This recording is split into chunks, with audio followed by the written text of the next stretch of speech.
Except we're not gonna go for the dystopian future. Yes, hopefully. dystopian future. I will be. We don't want that. I will bring the rise of the machines to kill all humans. We don't want that. Oh. Okay. Yeah, we should probably have a script next time. Yeah, this is awful. This is This is going probably not horrible. gonna go. We're gonna scrap this. No, there's good parts. This is good part. Okay. There's good parts. Just cut it a lot of it. Probably cut out the part where I say.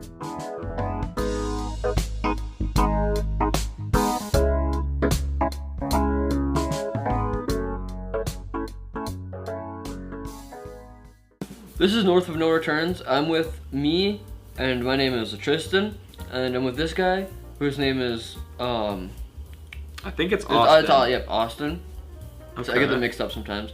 And, we're gonna talk about, an album. An album. What album should we talk about? There's a pretty good album, right? Talk about We Pink Floyd both albums?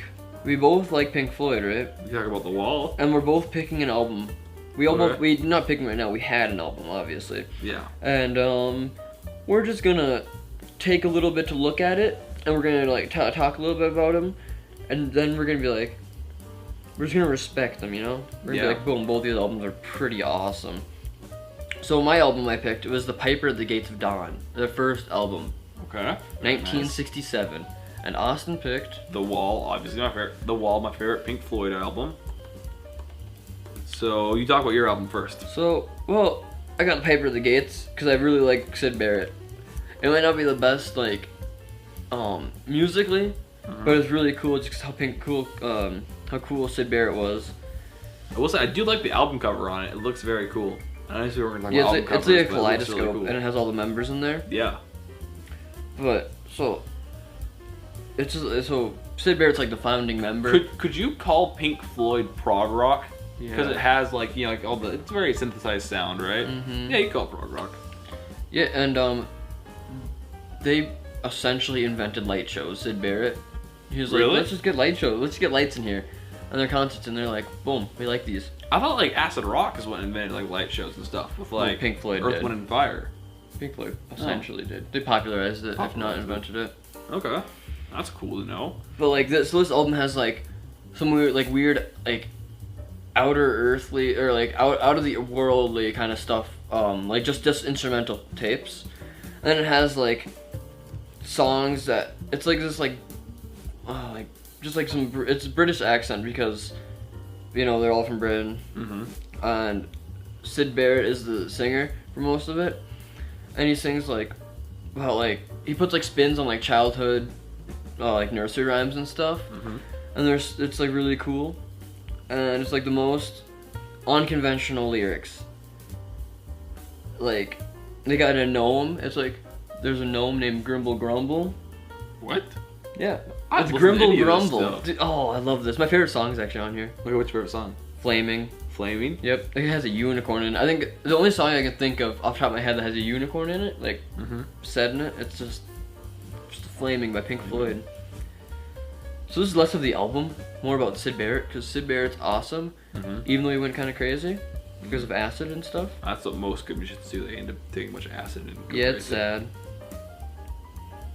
He kind of went and just like he like went out of his mind. Like there was a show where he only strummed one note for the entire show. Oh jeez. Because he's not conscious, like was not there mentally. And there's a story, I don't know if this is true, I've never fact checked it, but there's a story about him taking a whole sheet of acid, and they found him a week later under a bridge. Oh wow. Yep. Acid's one heck of a drug, kids. Don't take it. Don't do it. Don't do acid. But Moral of the story: don't do acid. yeah. Unless you want to. We're not your boss. Don't. Good point. Good point. Probably don't do acid. But no, there's like, it's like sad to hear people talk about him because everybody's like, he has a light in, like he had a light in his eyes. He was like this like awesome person, and then just a few years later, he just had no light. He had no like passion. It's really sad. Yeah, the Syd Barrett. If you want to get into like Syd Barrett stuff, it's crazy. And then like it's on Saucerful, which is their second album, and it's the last album with Syd Barrett as like I think this is the last album with Syd Barrett. The last song they have on the album is Jug Band Blues, and they have like a lyric. It's like, it's awfully considerate of you to think of me here, but but I must be making it clear that I'm not here. Mm-hmm. Or something like that. That's not lyric for lyric, but and it's just like this is some crazy thing because it's like he knew he wasn't there mentally, Mm-hmm. and it's like, well, how do you know that? And it's like that stuff like he knew he was going crazy. Like that. I wonder what that's like to know. Because he you're had going like crazy. schizophrenia. So like, well, he never was confirmed schizophrenia. Mm-hmm. But like, if you look back at it, all the modern doctors are like, yeah, he most likely had schizophrenia. Mm-hmm. So it's like it's pretty insane. That is, yeah. That's. Yep. And then if you want to hear like John Frusciante of the Chili Peppers, he did a cover of that, of Jug Band Blues, and it's awesome. Mm-hmm. Cause he went crazy, but it was like just with heroin, and then but he got fixed. You know, he got rehab and stuff. He's better. Sid Barrett didn't really get that. It's good when they get their help they need because you get. I feel like a lot of times a lot of musicians kind of do some of their best work when they're on drugs. I don't know. Also, it ruins them. Let's not.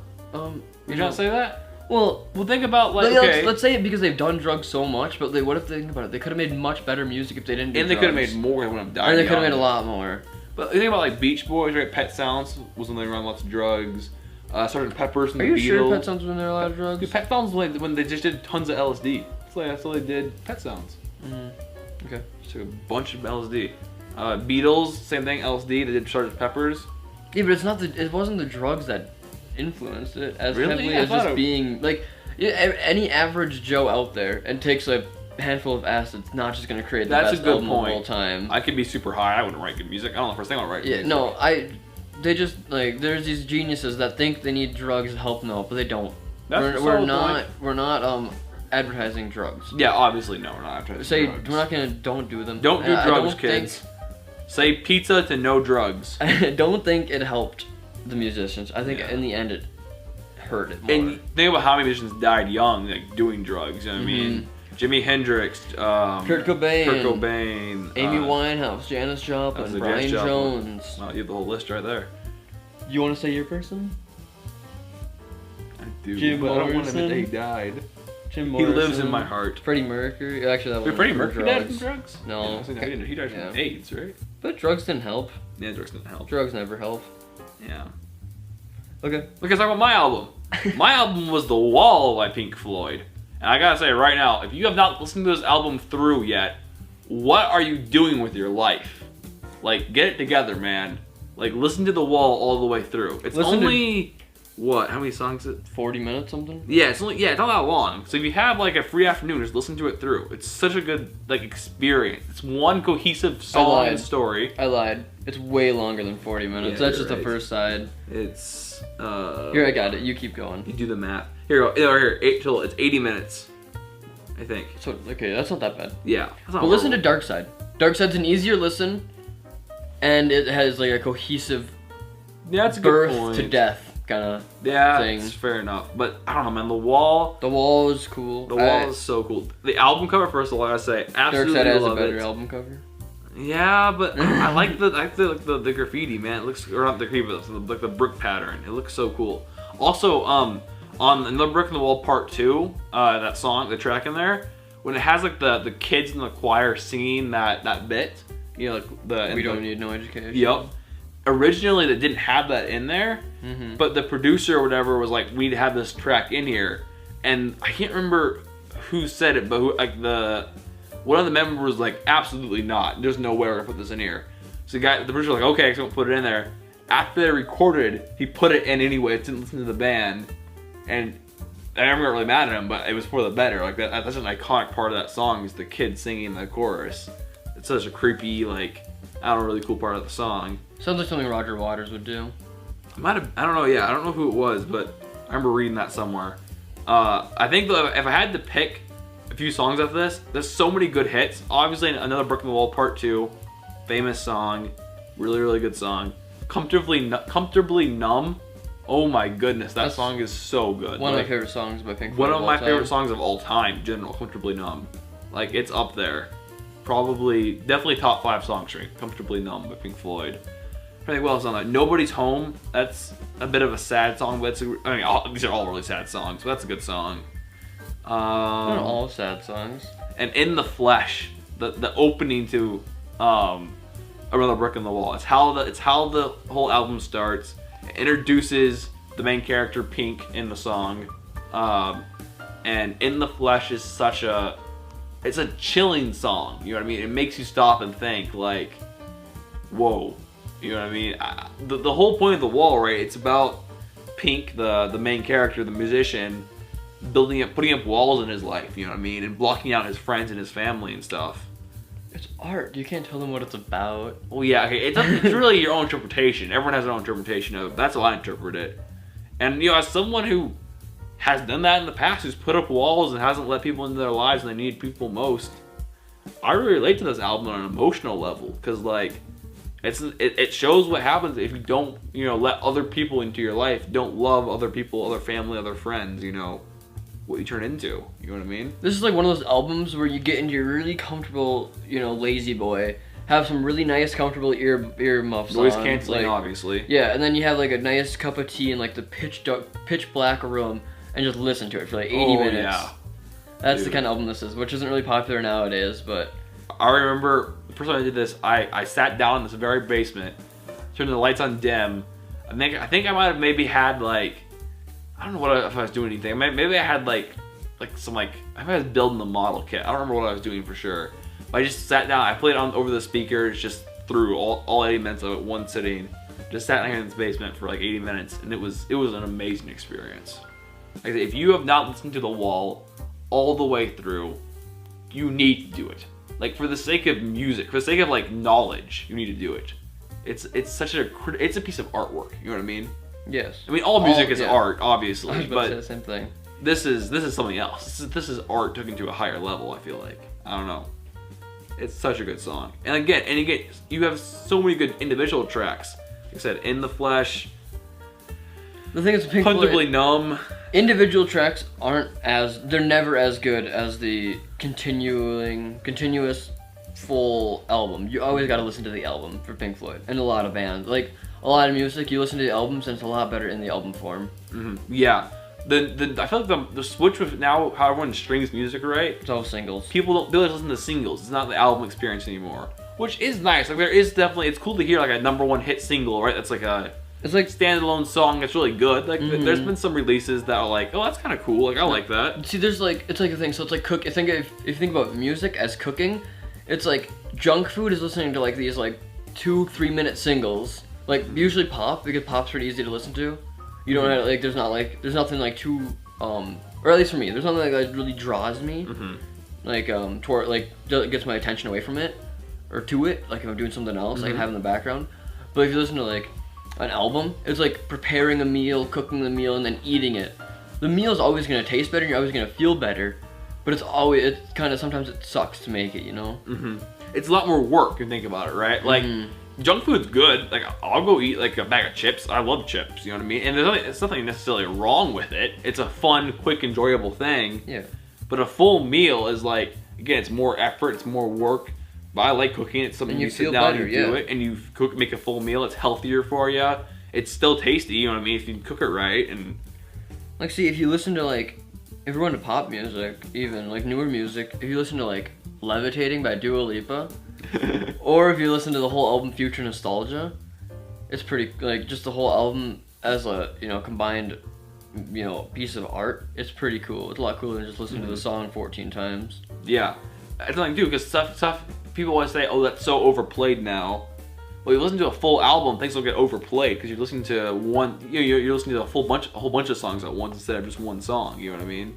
Things will get overplayed in the album format. Yeah, which is really cool. Yeah, and that's what I think too. Is like sometimes when I'm driving my car on the radio, Another Brick in the Wall will come on the radio, and it's an okay song, but without the context of the rest of the album, that song isn't actually that good. If you it's a good song. But if you just listen to Another Brick in the Wall without the rest of the album to contextualize it, it's not as good of a song by any means. You know what I mean? Yeah. Oh, here's another thing. So, if you're a Pink Floyd fan, try looking around at, like, you know, Walmart or whatever that have CDs or albums, and see if you can find a Pink Floyd best of compilation. Because those are probably, like, not the rarest, but they're so uncommon. Because Pink Floyd's such a album-based band that there's not a cohesive version to put like a best of, So it's like if you find those, it's really funny to buy and like listen to it. And it's like, man, this is so incohesively won't just sound not good. great. It's like their best songs, obviously, but it's like, what? I mean, like, why is Hey You or right after Emily Plays or yeah. Because like really, if I'm being honest, like trying to think, the only Pink Floyd song I listened to as a single is like Comfortably Numb. Maybe Hey You. I'm trying to think. I like See Emily Plays and Flaming. What I think the older stuff. Wish You Were Here. I listen to that. Yep. As a single sometimes. Really, mainly it's probably just Wish You Were Here and Comfortably Numb. Are the only two I listen to as a single. Everything else I want to listen to as an album. You know what I mean? Just because those are two of the best songs. It's hard to find the time though sometimes. That is true. But even like a car trip, you know what I mean? Download a quick album to your phone. Yeah. It's kind of like then you're idly listening. Yeah. Which is different than like actually putting on like some noise canceling earphones or like just blasting the stereo with this stuff. Cause it's so like cerebral and like surreal, you know. That's true. But don't listen to noise canceling headphones when you're driving. I can say that. Yeah, no, I don't mean you're driving. I'm saying like sit down. Yeah. When you're driving, just be safe. Be safe. Let's not. Wear your seatbelt. Yep, seatbelts are awesome. I like them. Seatbelts are cool. Always wear a seatbelt. Yeah. So I guess one thing I want to do to finish this up. What do you think? We kind of touched on this already, but what is it that makes Pink Floyd such a good band? Like, is it the fact they do these album things where you have the full album? Like, obviously, they're obviously a great band, but what makes it such a good band? It's the creativity, right? But then you have this thought. It's like, so all these great bands, like all the greatest bands of all time, you're gonna hear people talking about them in the next 5 years, still, like 20 years, still. Mm-hmm. Like they just found their way together. Because like even with Syd Barrett, that was an awesome band. But then they got they got David Gilmour afterwards. Yep. Or like, you know, around the same time that Syd Barrett was leaving. And it's like that's still a great band. And they didn't get put together by a manager. So it's like sometimes you think it's just fate. Like the Beatles, all four of those guys are from like Liverpool or like around that area. Yep. Like, close enough where they found each other when they were teenagers. Yeah, they started playing really young together. Yeah. Right? And then they are, you know, one of like some of the greatest music of all time. And it's like sometimes it's just like great bands are put together. Like great bands are like naturally formed. It's like they're fated to be almost. Yeah, instead of like just like putting great musicians together, which is never bad. Like One Direction's cool to listen to, but like in 10 years, who's gonna listen to One Direction? No offense to One Direction fans, but like they never did anything too influential. And like the time they came out, like what they did for music. You get synthesized sound, the prog rock, the creativity. You know what I mean? The sampling and stuff. And like the whole thing they did, like going against like stuff, like another brick in the wall, you know. That was a pretty rebellious song. Yeah, it was against like the school system, like the schooling system, pretty much. That's what the videos looks like, at least. Yeah, definitely. Another Brick in the Wall Part 2 is against the schooling system. Yeah, I mean the whole thing is like it's kind of came out at the perfect time. And you know they became popular because you know they kept going on and on and on. Yeah, that's a really good point. Yeah, like I said, I think Pink Floyd is, like I said, one of the greatest bands of all time. For me, it probably comes down to if I had to pick a favorite band, they're definitely in the consideration for that. There's a few other bands I want to consider, but they're definitely in that consideration for best band of all time, in my opinion. Yeah. I really like for Pink a lot Floyd. of people. Yep. I'm trying to think. Yeah, I think that's really all I have to say about Pink Floyd. Unless they also got the commercial success. Yeah. They were cool performers, and they have Dark Side, which is such an easy thing to like market, like just the prism, the line, and then the rainbow. It's an iconic image. Yeah, like that's Pink Floyd. You don't even need to say the words. Yep. And you have Pink Floyd right there. Exactly. You know, I think we're gonna keep doing this series. This series is called I don't know.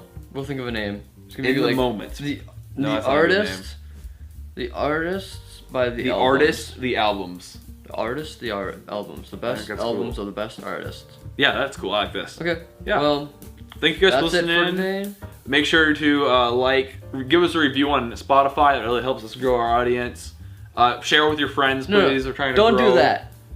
Just share with your friends. You don't care about the Spotify. Fine. Do what you think you need to do. If Find you a enjoy friend who you think could benefit from listening to The Wall and share this podcast with them. Yeah, if you want to, this is like some like propaganda. If you want to like get somebody to listen to your like The Pink Floyd, Floyd.